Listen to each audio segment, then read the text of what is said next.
have big prejudice with this game. I'm going to give it a fair shot. Yeah, I mean, some of the spell effects look... I don't know, they look good in some areas, but then when they're like fading out, they look janky as hell. Phrase nails.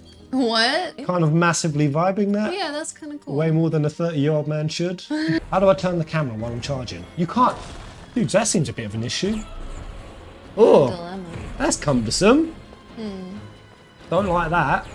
Luminous is the reason, in my humble opinion, that we lost a decade of good Final Fantasy. I'm already completely happy to confess I'm being unfair to the game. So it's going to have to prove me wrong. Oh, I just got booted in the head by a deer. Got a shield, Brianna Chan. Not like this dialogue at all. Yeah. Like, shut up. Yeah. Both is. Square have always lived and died on being something refreshingly different. That's my... Ooh. Well, there's Ubisoft Tales in it. Take that one, go on. Okay, I need to stop ranting like a little bitch. But I'm just being completely honest with everyone as to why I'm coming in like such an arsehole. If this game wins me over, I will. I will honestly, eat a shoe. on stream. Bow down and apologize. I will. I will get down on all fours In a and I diaper. will suck whatever toes you want me to suck. In a diaper. In a diaper? Yeah, this is actually pretty fun. This is pretty fun. So are we getting the apology? No, I've got No, it. because I'm never wrong. I will not be wrong about this story, man. This story's gonna suck some know, fat though. dick. Okay, everyone, make your guess. This is such an early guess, but guess what this game's gonna get out of 10? And we'll come back to this stream, the demo stream, and we'll see who was right. We'll even look on the chat, and I'll give whoever gets the correct answer. I will give you I think you'll get... a copy of FF7 Reunion when it drops. Deal? That's a bold promise. A deal. Whoever gets closest. Whoa. I'm gonna guess that this game will get it'll get a 3.8. 3.8? 3.8 That's out. ridiculous. 3.8 out of 10. No, I reckon you'll get about a 7.5. That's really low, babe. That is terrible. Make your own guesses then. It just has all the hallmarks of something that could fail. Now, will I say that I would give it a 3.8? Maybe with my beef involved, but I think it would probably deserve more. 5.2. But gamers are brutal, you know. Gamers are brutal, right?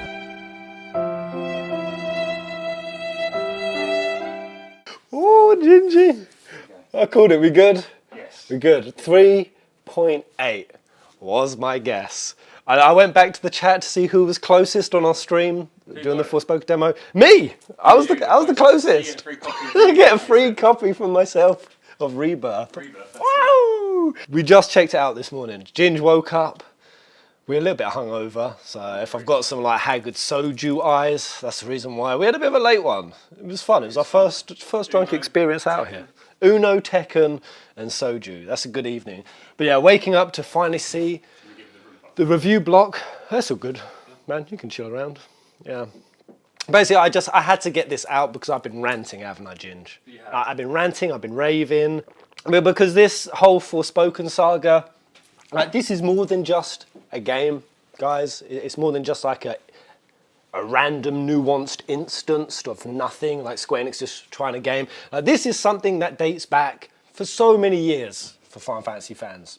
All of us, we've all had some experience of the Forspoken effect play out in our personal gaming ones in the franchise that we love. Final Fantasy 15 was a decade-long hell, development hell for a reason. There was a reason why we had to go through 3-4 demos, why we had to go through like constantly changing like combat mechanisms, and why the story ended up, you know, despite all the potential of Noctis and the Bros, it ended up shallow and simplistic. And everything that was dialogued along that development, guys, I was calling it way out. Oh yeah, we're building Luminous and we're making 15 from Versus. We're transitioning from Versus to 15 to create an engine and a style of game that will quote unquote take down the West.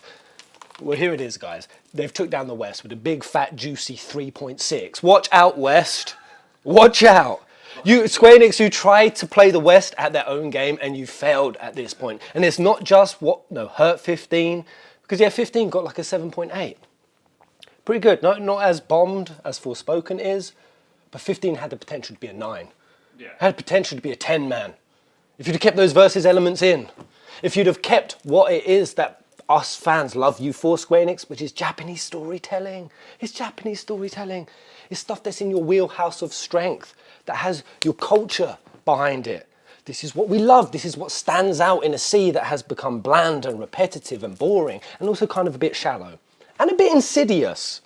They start bringing in insidious elements into 15.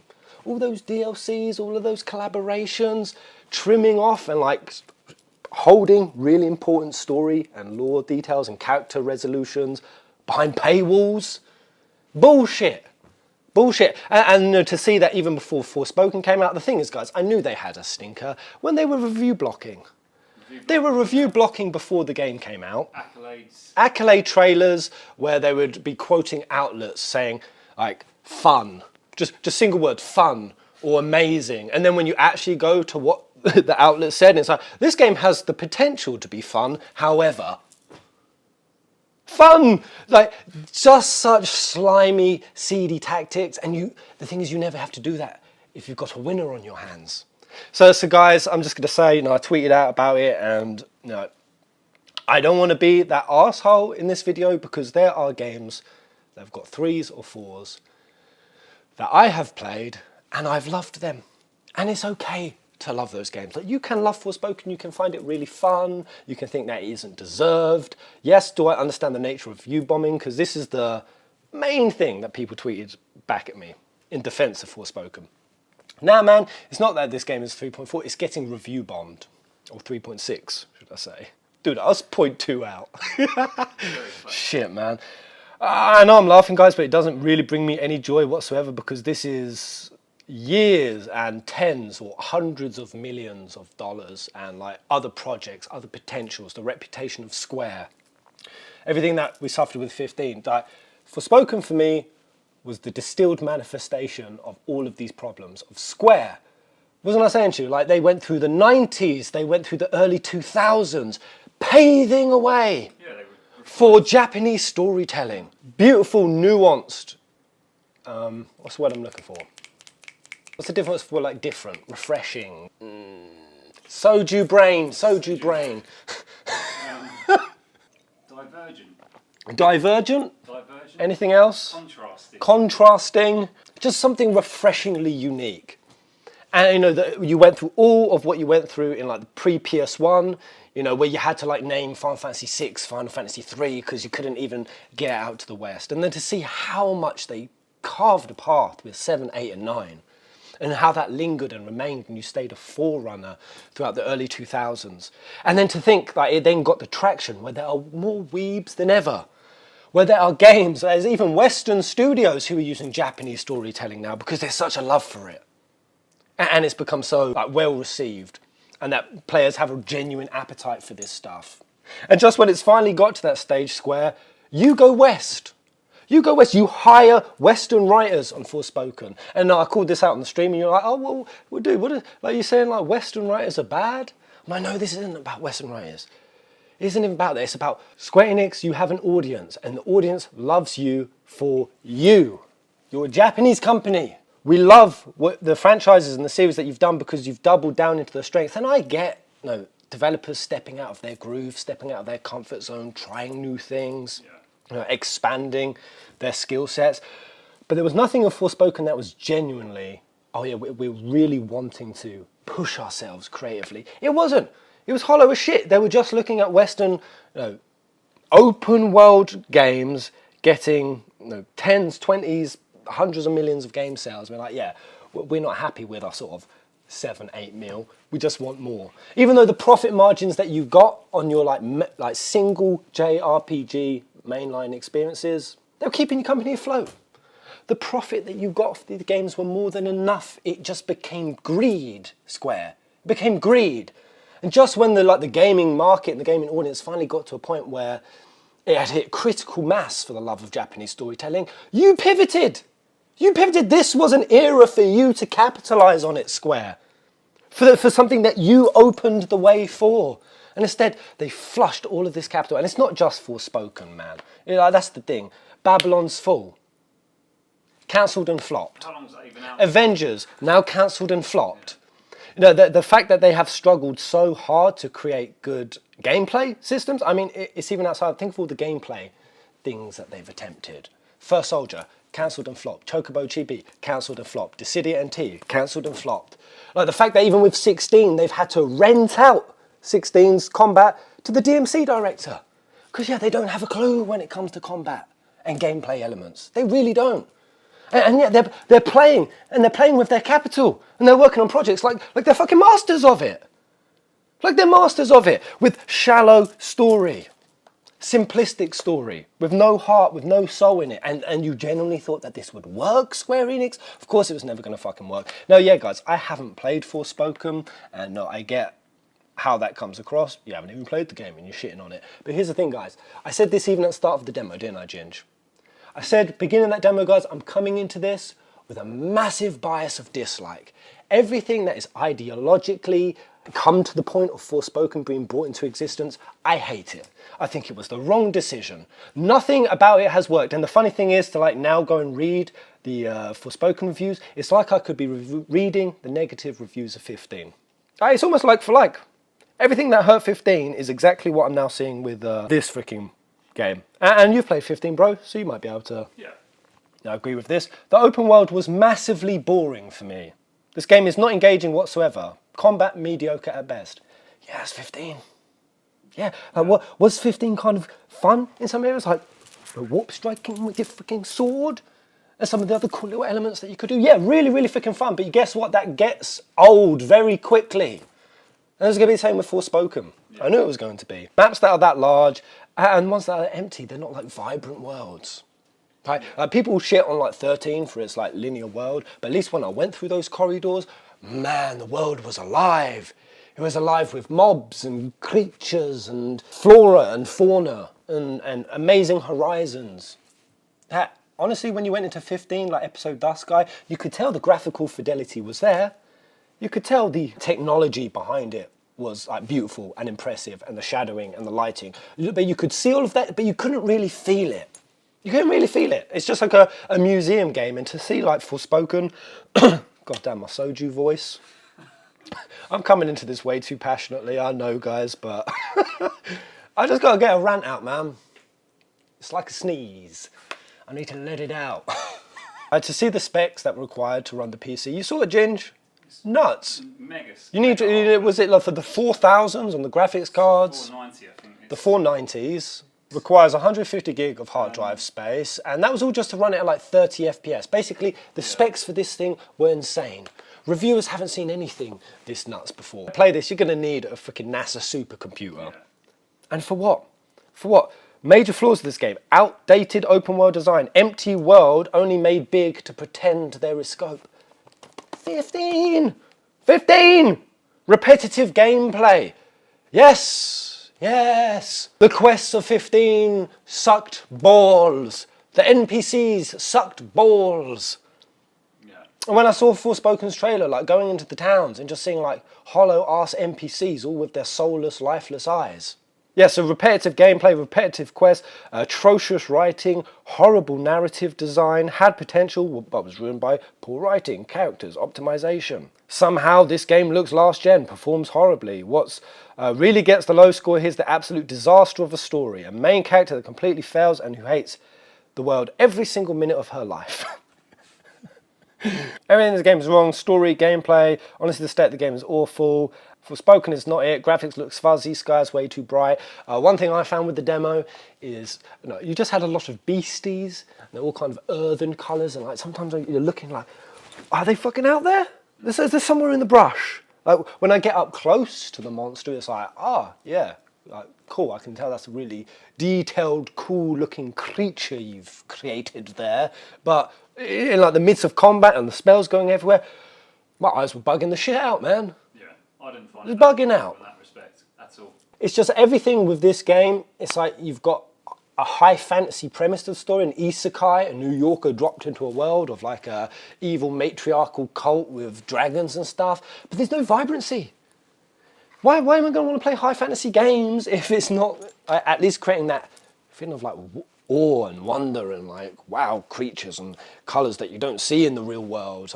It's that kind of weird effect that I found 15 fell in, where it wants to lean into realism and to make the world build centered around something that feels realistic, but that realism feels like it's only there to try to flex the technology. And that's all it is. Luminous has just been one big flex. Forspoken was an excuse to take the tens and hundreds of millions that they put into Luminous that hurt 15, hurt its development. It's like, well, we have to create another freaking game with this thing. We have to.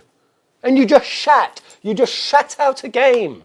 We didn't even share because you actually spent, that's the thing, they actually spent a lot of time, a lot of money, a whole team. Like they created a whole division for this. Decades in the making, this is, my friends. A whole team. A whole era, in fact. I mean, let's say it for what it is. This has been a whole era building up to this idealized state where Square Enix was like, yeah, you know what, let's go west. Let's conquer the west. Let's take, all of that appetite that gamers have over here for like, your GTAs and your Horizon Forbidden Wests or your Witcher games and whatnot, and let's nab it all. Let's try to imitate it. Let's try to play them at their own game. And whatever this stupid fucking idea that you had, Square, it has failed, my friends. It has failed. I mean, what other way can we look at this? It's a failure. Big time. And I knew it would. I knew it would be. And I just want to say to those people who are saying, no, it's review bombing, bro. I get it. A lot of people, when they play a game that's kind of average, I mean, hell, Forspoken could actually be pretty good. You know what my experience when I played the demo? I came in with a massive fat bias of hate for all of the history that has come to the point with this game. And I at least owned it, I admitted it, I said, guys, I have a fat bias. I'm not gonna like this game. Am I going to live stream it? No, I'm fucking not. Because you know what, I knew I wouldn't be able to. I knew I would just go at it with a bad taste in my mouth the whole way through. And I wanna play games for fun, I do. So I don't wanna go through a whole experience just out the gate having to hate something that I just hate the principle of. But I gave the demo a try, and by the end of the demo I was like, oh, okay, not bad. I would maybe give it a 5 or a 6. Do I still think it's going to get like a 3? Yeah, I do. And that was me factoring in review bombers, because most people, when they drop $70 and they dropped, however long this is, I know 40, 50 hours of their time to play a game, and they don't get that serotonin and that dopamine feedback that's worth that money and that time investment, yeah, they get really pissy. A game that can be a 5 or 6 thing, a 0. It's really freaking angered me because I invested. So they do review bombing. But you know what? Games that are 8, 9s and 10s, they get review bombing as well. So when I look at these scores, I don't take them too seriously. I always go, okay, well, if the audience is saying it's that, probably like crank it up, an extra 2, maybe 3 points, because they tend to be very hyperbolic in the general audience in how they review sub and mediocre products and games. So I get that. And I have the frustration with people review bombing and doing it for pretty pathetic reasons, But that's the thing, there wasn't really, I was going to say there wasn't an ideological reason for people to want to review bomb Forspoken, say, like God of War. God of War, Ragnarok, that's got like a, 9.1 on the PS4 one, but then the PS5 one is down at 7.9. It was after the Game Awards. People were like, oh, yeah, I feel like God of War got too many accolades of awards. Elden Ring should have got it, even though Elden Ring did get Game of the Year, but they all just got really petty and they went and review bombed it. Yeah, I hate that shit. And I even admitted in our demo playthrough, I said, oh yeah, one thing I can get that this game will get review bombed for, and it's the thing I will like least and agree with least, is this ridiculous overdrive that people have about calling everything woke. Forwoken. Oh, there's a black character. There's a world that's built up on a matriarchy. How woke? Wokeism gone mad. The only thing that I see that's gone fucking mad, I mean, I was saying it just yesterday, wasn't I? People who just call everything woke, we need a name for those people. We do. What should we call them? Sleepers? Sleepers. Sleepers. Because that's the thing, that's what it's got ridiculous. For as much as you talk about people in the woke culture virtue signalling all the time, virtue signaling to their aspect, y'all have just become equally as bad. Equally as bad. I see woke attached to, what did I see the other day that they were calling woke? Oh, It was something ridiculous. Was it? No, so the new Harry Potter game's got all of that stuff going on with it. Now, what was it? I need to ask Brie.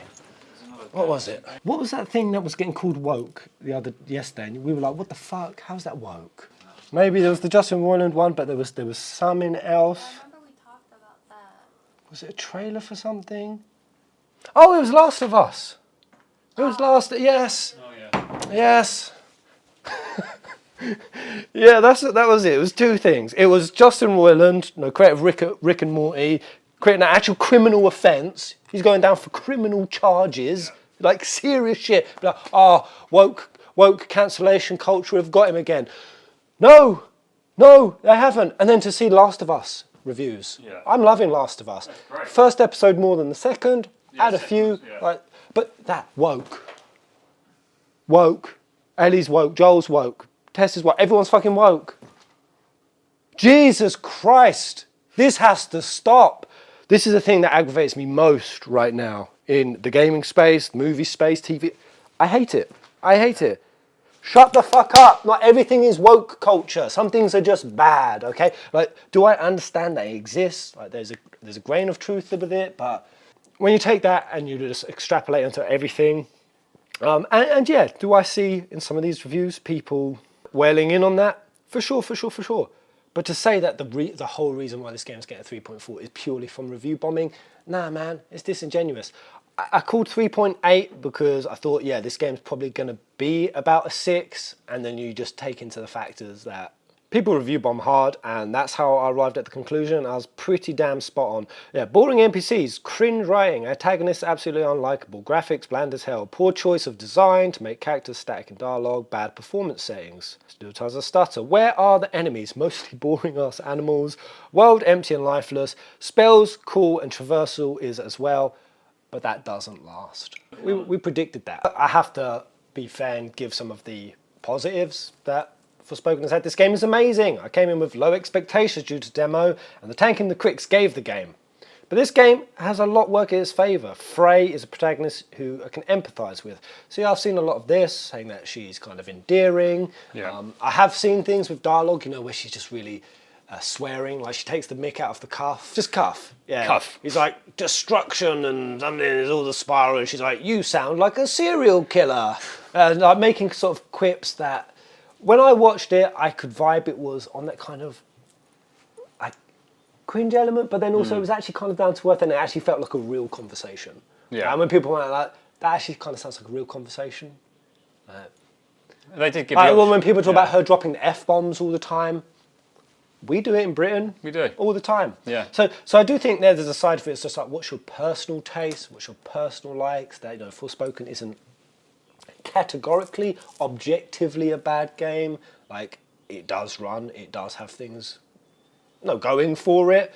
Again, I really enjoyed it. When I cranked the difficulty up on the demo, because I felt everything was just like tissue paper. First. Very It quick, didn't matter what spell I chucked. Everything just went boop, bloop. Then when we cranked it up, oh man, I had to get strategic. Where you're placing your vines, how you're placing traps, how you were sort of running up the firewalls to then re-engage on bosses. Ooh. Yeah. There was parts that I was getting fun. addicted to it. Fun as all hell. Running up the buildings, how you strategized in like drawing in enemies. Ooh. There were some fun elements there. And I don't want to totally dog shit on everything that has come from 15, because yeah, saving with 15, with its combat, some of his biggest problems was magic. Magic was arse in 15, man. It was arse, and there were some like clunky movements where it's like you felt like you had the fluidity with Noctis, but there were just certain things that weren't as vibrant in the movements and the way you could evade and dodge. It's like they've taken all of those things that weren't that strong in 15, and it's like they made it extra strong in Forspoken, almost to a point where it's like they went above and beyond to prove that the issues were something that they were taking and they were learning from. So at least on that front, I can respect it. An early moment in the game sets the tone for what motivates the journey, and I personally can't wait to take down every last Tanta. The world is desolate for a reason, yet learning the law of the lands makes the open world feel even more massive. The story is captivating, while the combat and camera can be a bit to manage at times. I've learned this is just something many third-person games struggle with. The traversal is fun and takes some from its predecessors, Infamous, Prince of Persia, Uncharted, but still has its own unique take on it. Looking forward to the hours I would be putting into this game. Yeah, see, that's a review that I can kind of get behind. I've seen that followed up with some other positive reviews. Like, there's not a lot of NPCs in the world, but there is an explanation as to why that is. And you know, I've wondered this, like, if a game has what you could perceive as flaws with it, or isn't making it enjoyable, but there's a tangible, valid, explained story reason for it, does it make the thing better? And I think that's subjective for everyone. And I think it's how much you're willing to engage with the game as well. Like, if it's like, oh yeah, the world is desolate for this reason, and you explore that, and you actually care to go through the data logs, or actually learn that lore, like, can it reconcile that? Well, I mean, for me personally, say Strangers of Paradise. Jack the Ripper, the story skipper, like, he was just story skipping because the story was arse. FF1 story was arse. Like, it was just FF1, modelled into a Dark Souls gameplay experience, you know. So it's like they came out the gate and they were like, yeah, we're not story focused. That's not the focus of this thing. But we're kind of going to be self-aware of it. We're going to make commentary on it. And they just made it where, you know, anyone who ever tried to do any story, Jack was like, shut the fuck up. Yeah, it was a fun way of doing and it. it kind of like won me over because it was self-aware in that regard. I then do ask myself, have they written that lore aspect of it afterwards because they think, oh, there aren't enough enemies in this game? Let's write a way of, we didn't plan this, but let's make the lore now. To keep it optimized, to keep this thing running, to keep its file size down. We need to do that. So we also need to insert an excuse. Yeah. And, well, you can't be annoyed that there's not many enemies in the game because the desolation. Yeah. The desolation has made it that way. I don't agree with that. I think it's a hard thing to, I don't know, either justify it or not. Other things like the camera being difficult, or say even like the cuff dialogue. You have things in the options to turn off the dialogue, tone it down, the frequency of it. Does that make it better? I have played many games where what players have hated most about it is something that they could just go into the options and switch off. Certain games that had motion blur, and just like, you see the game getting like review bomb, like, this game made me nauseous as shit, man. And it's like, bro, just if you went into the graphics setting, you could just switch it off. Yeah. But the thing is, that's all on the developer, because treat your audience like babies. They're not going to go into every menu. They're not like, you need to make the game packaged and ready to, this is how we want it to be experienced. So yeah, I don't know, there's a side where it's like there's tangible valid things, and then it's just you're making excuses for what the developers should have had the finger on the pulse with. I don't understand. See, that's again, with the dialogue thing, I don't understand that. Like, why give the option for people to? They must have known then that they thought the dialogue was corny and cheesy. They knew early days from the trailer. How can we get over this? And let's create an option to turn it off. Why just if you write the characters? I mean, look at God of War. There's always points in that where the characters are talking, and it's enjoyable dialogue. It's not cheesy, and it expands on the story. Yeah, and it's just like the review blocking. It's just like Forspoken was a ship that Square Enix knew that they had to sell because they put so much resources building this goddamn thing, and they knew it had holes in it. Yeah. And it's like, well, what can we do just to patch it, just to float this thing out? And that's how you end up with a mediocre game. And it just shouldn't be the case, man. It shouldn't be the case for how much time and effort and resources. Like I said, there was no point in the 90s or the early 2000s where Square Enix would be producing a mainline title with this much effort put into it. Like, if it was getting less than a 7, that would be a problem. A 6 out of Square Enix, heinous. But a 3.4, man, 6, whatever. 6. Like, no. And it's not just about review bombing. There's reasons why this happened. I know what it is. And I just hope that it says to Square Enix, go back to your roots. Stop trying to play the West at their own game.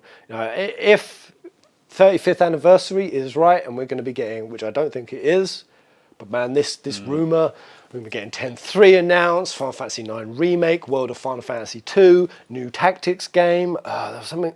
What else was on there? Rebirth trailer, something with 16. Anything else on that rumor? Final Fantasy 2. You've already said that. No, you've pretty much got all of it. Yeah. Well, regardless, if they float all of that out for Final Fantasy 35th anniversary, then damn, I still have faith. Square Enix are heading in the right direction. And that everything with Avengers and everything with all of these flop Western products and the fact that they sold off Western studios, they've sold them off. Yeah. They sold them off and they're cancelling, they're shutting down all of these projects that were not in their wheelhouse. They were not in their strengths. They've handed over the reins to Yoshi P for Final Fantasy 16 and they're not creating that some DLC sort of universe stuffed like continuation product. It's just 16. It's just the story. It's all going to be told in one chapter. And all of that gives me this confidence and this hope that Square Enix are getting it. And yes, do I sound really biased saying that, if all this 35th anniversary stuff happens, and Square Enix are in the right direction? Yeah, because I love Final Fantasy. And once you get Kingdom Hearts 4 thrown in, throw in some more Nier, yes baby please. All these Juice, Dragon Quest still be popping. Yeah. Like, that's great. And that's what's always worked for you, Square Enix. And that's what fans want. And it isn't to say that you can't branch out and try new things, but I don't know. I just hope that Forspoken is the lesson to Square Enix, that they just need to have confidence in what they're good at, in what their culture's good at, in what the talent is that is on their team. Not renting out, hundreds of millions and years worth of work onto Western writers. Why did they get Western writers involved? Why? Because that's the thing. A lot of people are saying, there's a lot of things in Forspoken that you have in Horizon and these other sort of massive open world games where there's parts of it that are shallow, but it's open world. You're not going to be able to tell as engaging and immersive a story in such a large setting. So it's all give and take. So why is Forspoken get so much heat when these other games get a pass on it? Well, it's also a little bit to do with the audience. I play Square Enix games for a reason. This is one of the first games that have come out of Square Enix of this size and caliber, connected to a lineage of games that I've played and I've covered so extensively on this channel. Even Luminous, it's wrapped into 14. It's a super mod, and the 16 is a modern mod of that. So it's not like Luminous has been a complete failure. Not at all. Like, it's had its use, but this is the first big thing out of Square that I've just been, I'm not interested in. I'm not interested. I don't want to play it. And that's okay. Sometimes, as a gamer, you can look at things and go like, that just ain't my cup of tea, man. But the point I'm making is that's extra because all game companies, they get kind of a camp of fans that know what they expect from them. I know what I'm going to get if I go to Ubisoft, if I go to Nintendo. I'm going to get if I go to Bethesda. The style of games that you're going to get. And yes, there's a lot of variety within that, and variety is great. But you kind of know what why you have these developers that you like. Specific genre of game, yeah. Yeah, exactly. And this with Square, they've spent years refining the JRPG genre they've had. And if anyone who looks at it and goes, cool, Square Enix have got another game coming out, and you go to Forspoken, like, this ain't why I play Square Enix games. I don't play it for Western, bland, open, just behemoth of a game that doesn't really have that heart and that soul. And that level of storytelling and that little bit of philosophy and sort of depth to it. But even kind of like the quirkiness and even the chibbiness or even the cringe. That's the thing. JRPGs can be cringe. That's why a lot of Westerners kind of hate on a lot of these games. Yeah. They're cringe. They're cringe with the cringy hair and their cringy dialogue. And it's like, but you could even tell with like Faye, it's like she's just dropping like a lot of F-bombs, like a lot of like hard swear words, just kind of like that punchy, like right down the line, sort of New Yorker. It's too edgy. Kind of edgy vibe to her. And it's like, that could work in some other settings and other scenarios, but any of the fans who come to Square Enix, it's just not what they want. It's not what they expect. So who are you trying to cater to? It's like, it's so disconnected from what your audience is. And I try not to get too entitled with it, but kind of perceive it as like you're taking what us fans have invested in you for Square Enix, like all of these things that we have supported, all of these products we have supported, all of this money we have given you. I don't know if that's the right way to look at it. It's like what you've done with us fans' money. I mean, it's your money at the end of the day, Square, but you just seem like really intent on flushing it, and I don't know if this is going to close this chapter off. I hope it does. I hope it closes the chapter off. I think it will. End it here. Be done with it. It's like when you set up a movie studio in Hawaii, they drop something like 50, 60 million creating a movie studio. They created Spirits Within. It was a shitter. It was a flop. and then they cut loose. Yeah. It nearly sunk the company, nearly destroyed them. At least they cut loose then. They've been a bit more stubborn with this. You know, what they got with 15, like all the feedback, all the backlash, it's like Square Enix were kind of, like the fans, we can prove them wrong. The reasons why you don't like 15, like that's not the reason. And we'll show you the reason. And then the reason it'll be in Forspoken. And like they've been adamant, they've been stubborn, they floated it out again, and the fans have spoken. Whether you think it's a review bomb, whether you think it's deserved or not deserved, whether you think Forspoken is a 9 or a 10, whatever you think it is. No, that's the thing with art and subjective stuff. Your opinion is always valid, my friends. Yeah. But I think they've stuck by their guns for this until now the game's come out, and then I think because we've been seeing them drop stuff already, like Avengers been shut down. All the other Western studios they've sold off. I think they were just waiting it all came to get Forspoken out, and now it's out. Now it's done. They've got their feedback, and that should be the answer that they have. You know, and this was all floating in Square Enix's dialogue as well. Even the CEO was saying, like, we're going to fail. It's no coincidence to me that he was saying this. We're going to fail if we keep trying to mimic the West. We need to do what we do. They have been prolific with these kind of interviews lately, saying, we need to do what is culturally strong for us. It's what we're good at. It's what we've always done. Yoshi P has said the similar things. Nomura has, and Matsuda has. And it's not just like hollow words. They've restructured the whole company around it. They've brought everything in-house. It's like the developers that they cut off of 7 Remake. 15 was bloated with external developers. I think it's something like 300 external companies had their hands on 15 at some point. Crazy amount. 300. And Tabata, who had to take, Nomura, who had a genius idea, and then Tabata had to balance it in all this luminous dog shit with 300 external developers, and how we weren't getting like gameplay trailers or like consistent ones with story. It's like the story was just trying to keep it all together. Well, whereas what we actually kind of got was a lot of tech demos, a lot of like impressive videos that at the time got people excited of like all these companies coming together and like modeling like food. Like they had plates of food. They'd all team come around and say, just shadow the food and look at the detail of the food. Yes, this will carry the game. It will carry the game. No, it won't. It won't. But they really thought it would, and how bloated that became. It's like Tabata had no chance. He had no freaking chance of balancing all of that. It just got also overbloated, it got also messy, and it lost its heart in the process. And you ain't gonna tell me that Forspoken is more or less it's fallen victim to the exact same freaking thing. I know, I haven't played it, I can't really tell. I genuinely want to know, guys, down in the comment section below what you guys think. If you have played it, let me know. Because they brought everything in-house. They started doing everything in-house. They wanted to cut all of that fat, all of that mess, focus on them, their strengths. And while I really want to believe that, at the same time we've got them shoveling 50 mils worth of cash over to Gumi Studios. They've just shoved it to a mobile developer to go into blockchain. Blockchain games. That's the 2023 aggressive, devoted. Even use the word devoted strategy. Devoted?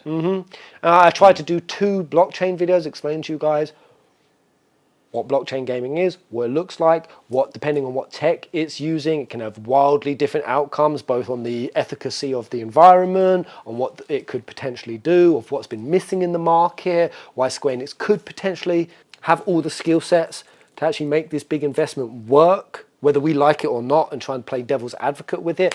I had to take those videos down. I've made them Patreon exclusives if you want to see them, guys. They're floating over there. I did see some of you guys really saying like, dude, why did you delete those? And it's just because I couldn't be bothered. With the amount of backlash that I got in the comment section on that thing, it was insane. Yeah. It was insane. Pez, I can't believe we're coming out and defending blockchain games. Pez, is this what you want? Just watch the video properly.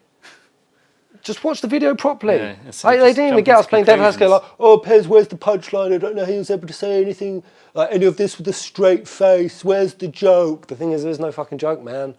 I love this series, and Square Enix happen to be the gatekeeper of this series, and they're even floating that Final Fantasy could become blockchain games. I care about that shit. Maybe far too much, more than I should, perhaps. But I care. It ain't really a joke, man. So it's like, yeah, maybe Square Enix are going to learn from this. Maybe they're all going to pull it all back together and push in a cool direction. But I don't know, I have my doubts. It's like there's a hopeful, optimist side of me, and then there's all that data of what says, be a realist here, dude. It's like Square Enix, they're going to be juggling both of these sides. You know, and there's the shit's going to give rise to the masterpieces, and the masterpieces will be dragged down by the shit, and it's just going to be a constant battle between the two. But then at the end of the day, you know, Forspoken, me sitting here and just looking at Metacritic, giving it a 3.6. And I'm just looking at the Google review, that's a 3. Just straight away out of 338. Yeah. I know 31% liked this video game. I know that's the thing. I haven't seen any game sales. No, I just tried looking it up, and there's. I think it's still too early days to see. I've seen some prediction polls and people saying below 1 million. Like, there's a lot of people saying below 1 million for like how much you're predicting it's going to sell.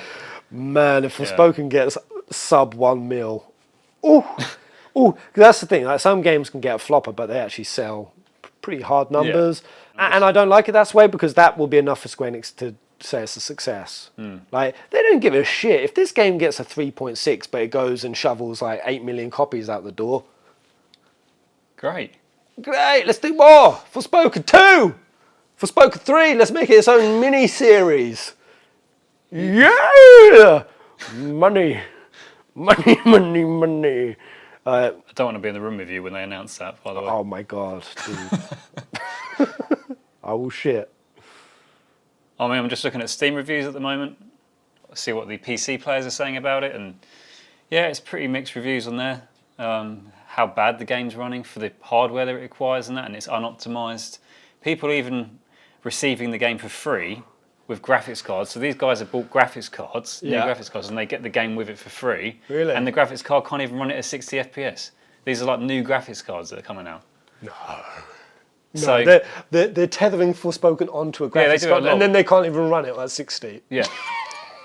This is what a lot of companies do this with new games that come out. They put them on graphics card for PC players, and it can't even run at 60 FPS on a new graphics card. So somebody put, I got the game for free, and I still feel like I've been robbed. Holy shit! They got the game for free, and they've been robbed. Yeah.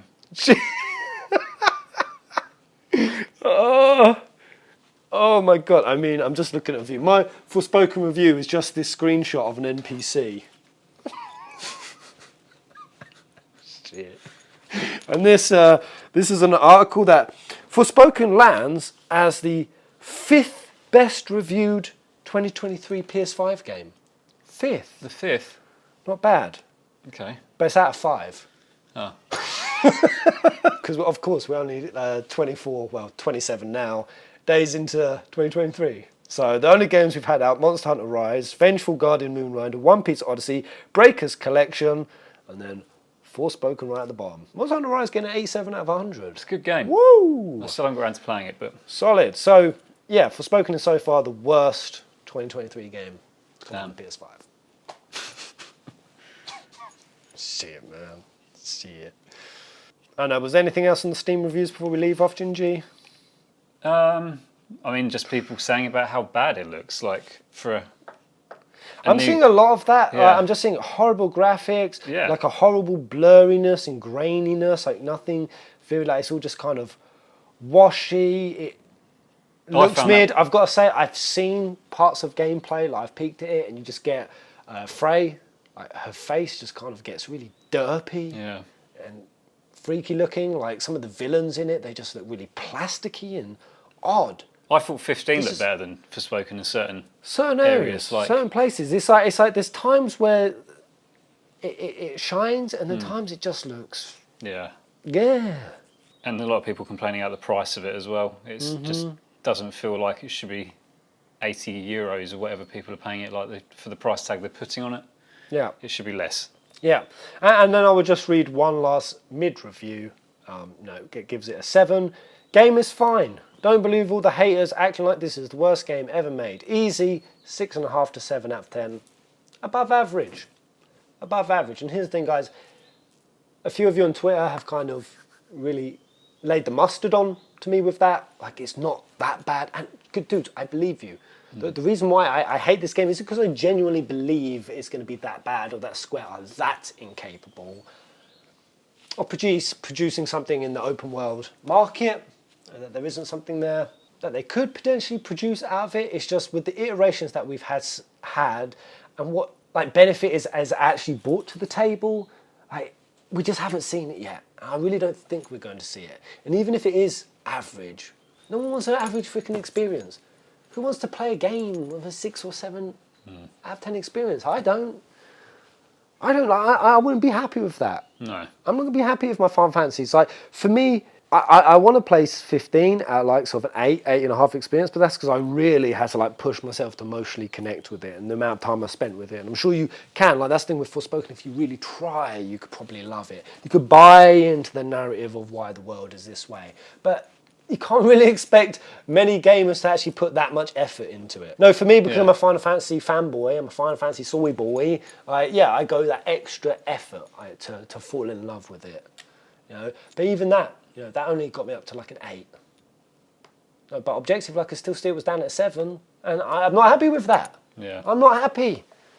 The series does not deserve to be that. Square Enix should not be producing games at that kind of caliber. They're better than that. Or they were, maybe they're not anymore. Have to wait to see with 16. We'll have to see with 16, my friends. And with how they handle Rebirth. Yeah. And see if they do this 35th anniversary. I know I've rambled long enough, guys. Thank you for allowing me to get my sneeze out. Let me know, what your guys' POV on this? Is the game above average? What would you personally score it? I'll just make it clear again, I do not plan on playing Forspoken, because... Not even on discount. I don't know, not even on a discount. I just don't want to board a hate train. Although I guess I'm kind of doing that with this vid. I am. Just getting your point across. Just YouTube. Get your point out and your feelings out on it. Exactly. Anyway, guys, peace out. I'm going to go have some fruit or spa day. Something to get him out of this soju-y funk. Thank you, guys. Until the next video. Go.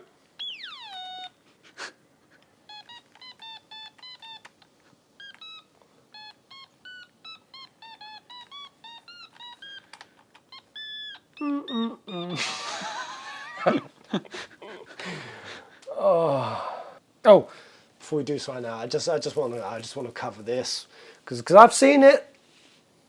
I don't know. Should I just round out? I don't know. One more thing popped to my head. What is it? Just people just saying that if you hate this game, let's not do this, guys. If you hate this game, because I had this with the demo, I had people say to me, "Oh, Pez is usually so open-minded and giving something a fair and willing shot. Why is it now that with Forspoken, all of a sudden he's not willing to give it a shot when it just happens to be a black character? Don't fucking fair. Come on, man. Seriously, come on. Are you serious?" And I'm seeing it here, I'm giving it a 10 to counterbalance the sexist, racist review bombing of this game. They can't handle playing as a black woman, apparently. Stop. Yes, racism exists, man, but when you do shit like that, when you call anyone who has a genuine reason for not liking something, whether it's just their personal appetite or whether, like me, you've just got beef for a whole different freaking wheelhouse reason. I don't give a shit what colour Freya's skin is. I really don't care. That's not why I don't like this game. It really isn't. It's for a million and one things, and I hope I've articulated that in that video. But when people did that to me in the demo, man, and I saw a few more in the comments with it, but just happens to be a black person now. This Pez doesn't like. Fuck off, man. Yeah.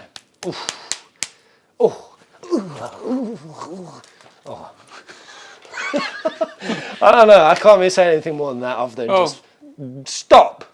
Yeah, just add a bit more into it. Like the Spider. No. Look at Spider-Man, Miles Morales. That's a black character, and people absolutely love it. Yeah, honestly. Wicked. It's not down to that. It's just a stupid reason people pull forward because their game that they want to be good is getting reviewed on by other people. The funny thing is that if you've ever said that to somebody who's white, because that's the thing, you do realise you can be racist towards white people as well. When you sit and you just tell any white person that the reason why they don't like something or they're viewing something in a certain way is because they're racist, it actually makes you racist. Oh, sorry. Newsflash, you're racist. You are racist. Yeah. That's not the most juicy note to end off on, but I think it was important because I've just seen a few more reviews going down that wheelhouse, and it's like, dudes, stop with the calling everything woke, stop diminishing everything down to identity politics, you know. But I am not surprised, saw this coming 1,000 leagues away. 1,000 leagues away. But yeah, I'll keep an eye on the how much this game sells. I think that's going to be very, very telling. Yeah. But I've got a feeling it's not going to be much. Anyway, my friends, see you on the next video, of which we did plan to just keep doing 16 theories, right? We did. We just got one out. If you haven't seen it, The Mothers. Mwah! There was a juicy twist, a juicy little tinfoil hat, right about the midsection of that theory. There is. It's a good one. It's a good one. And we're working on the second one now. Go check that out, and the second one is in works. The third one would also be ready right behind, but I lost the whole recording. I overwrit the whole recording, which I could actually be doing right now.